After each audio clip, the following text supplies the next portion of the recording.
Hello my dear student, कैसे हैं आप लोग? अच्छे होंगे। तो आइए, आज हमें कुछ इम्पोर्टेंस प्रूफ पढ़ने हैं, डेरिवेशन पढ़ने हैं और मैं बताऊंगा। एक इम्पोर्टेंट टॉपिक है हमारा।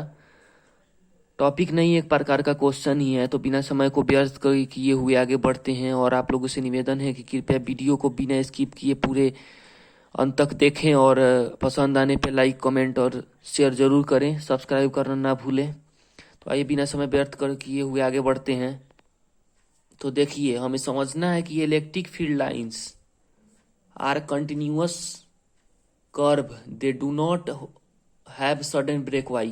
तो ये कहने का मतलब है कि इलेक्ट्रिक फील्ड लाइंस जो होता है, मान लीजिए कोई भी चार्ज है, उसके अराउंड इलेक्ट्रिक फील्ड लाइंस होता है, वह पूरा कर्व क्यों होता है, उसमें कोई ब्रेक क्यों नहीं होता है।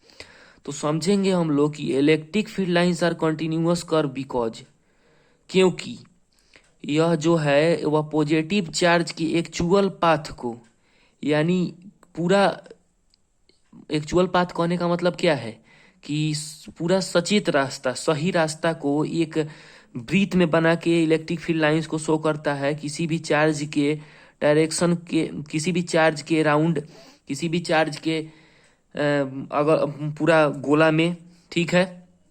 देखिए, समझने की फिर से कोशिश करेंगे कि इलेक्ट्रिक फील्ड लाइंस क्या है। यह एक ऐसा लाइंस है कि वह किसी भी चार्ज के अराउंड रहता है। तो उसको क्या करता है कि अगर कंटिन्यूअस ब्रेक होगा तो actual path of positive charge को फॉर्म नहीं कर पाएगा।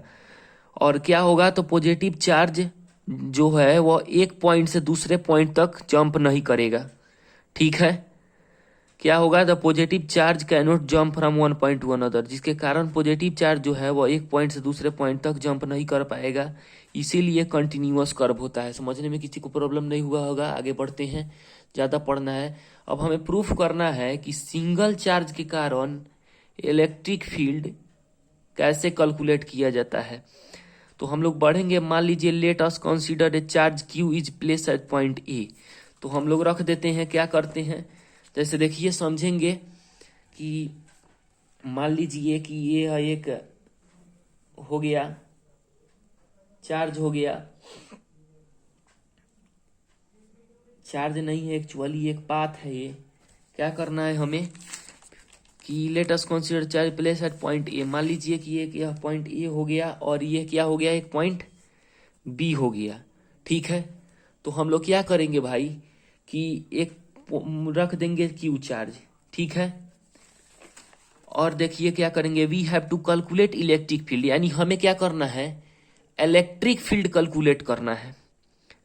किस पॉइंट पे, बी पॉइंट पे, ए से दूरी पे, यानी इसको दूरी मान लेते हैं हम लोग दोनों के बीच का। तो क्या किया हमने, एक ए पॉइंट पे क्यू चार्ज को रख दिया और हमें इलेक्ट्रिक फील्ड फील्ड कैलकुलेट करना है ए डिस्टेंस से बी के, जहां पे हम लोग टेस्ट चार्ज को प्लेस कर दिए। हम लोग जानते, टेस्ट चार्ज किसे कहते हैं कि वैसा चार्ज अगर उसे सोर्स चार्ज में रखें उसके इलेक्ट्रिक फील्ड में, तो उससे कोई प्रभाव नहीं पड़ेगा, यानी काफी छोटा है, ठीक है। आइए अब इसका देखते हैं। तो हम लोग पढ़े हैं according to Coulomb's law, according to Coulomb's law k q q, यानी ये हो गया हमारा Q1 और ये हो गया Q2 बाई आर स्क्वायर, ठीक है। तो समझेंगे कि हम जानते हैं कि फॉर्मूला से E is equal to F by q होता है। मैंने पीछे बताया था आप लोगों को कि फोर्स बाई चार्ज होता है।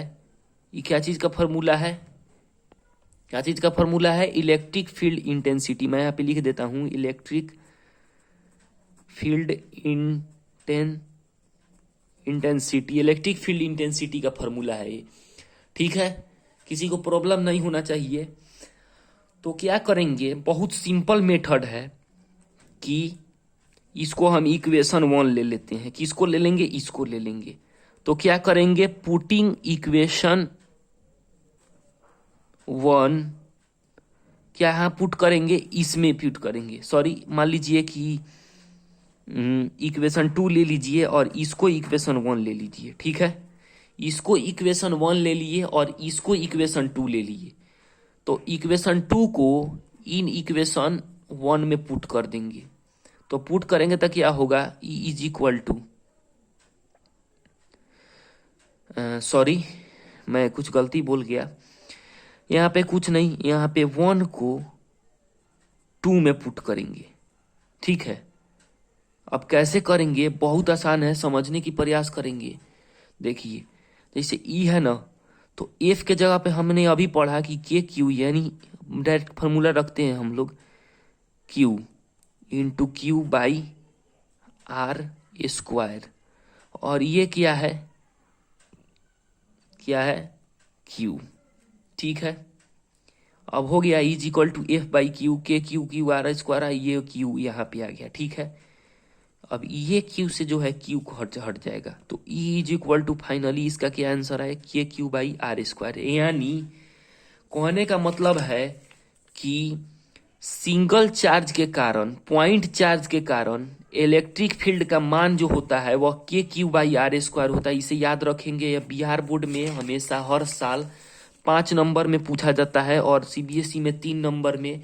पिछले वर्ष भी आया हुआ क्वेश्चन है ये, आप लोग क्वेश्चन बैंक में देख सकते हैं। और एक इंपॉर्टेंट ग्राफ देख लीजिए, ग्राफ यही है कि इंटेंसिटी का जो मान होता है, इलेक्ट्रिक फील्ड इंटेंसिटी का, ऑलवेज क्या होता है, इनवर्सली प्रोपोर्शनल टू डिस्टेंस होता है, ठीक है। डिस्टेंस का स्क्वायर होता है, जिसका अगर ग्राफ देखें हम लोग, तो इसका ग्राफ जो होता है वो ऑलवेज कैसा होता है, ऑलवेज ऐसा होता है, ठीक है। इसका ग्राफ भी पूछा जाता है। आप लोग जेई के मेंस का एग्जाम देने जाएंगे तो उसमें देखेंगे कि ग्राफ हमेशा कैसा होता है, ऐसा होता है, ठीक है। नोट डाउन कर लीजिए। आशा करता हूं कि कहीं से भी किसी को प्रॉब्लम नहीं हुआ होगा समझने में, और अच्छे लगा तो लाइक कमेंट शेयर जरूर करिएगा। Thank you.